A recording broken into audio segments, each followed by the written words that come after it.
আসসালামু আলাইকুম, সকলকে স্বাগত জানাচ্ছি ফুলবাড়ী রেলওয়ে স্টেশন থেকে। খুলনা অভিমুখে যাওয়া 24 ডাউন লোকোমোটিভ 6517 শর্ট হুডে ফুলবাড়ী 3 নম্বর প্ল্যাটফর্মে দাঁড়িয়ে রয়েছে। পক্ষান্তরে রাজশাহী থেকে ছেড়ে আসা চিলাহাটি অভিমুখে যাওয়া 733 আপতিতুমির লোকোমোটিভ 6640 শর্ট হুডে ফুলবাড়ী 2 নম্বর প্ল্যাটফর্মে দাঁড়িয়ে রয়েছে। পক্ষান্তরে চিলাহাটি হতে ছেড়ে আসা খুলনা অভিমুখে যাওয়া আন্তনগর রূপসা এক্সপ্রেস ট্রেনটি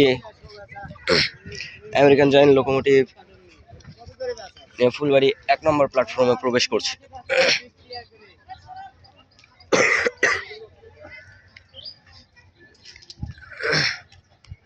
নেতৃত্বাধীন লোকোমোটিভ 6621 শর্ট হুডে।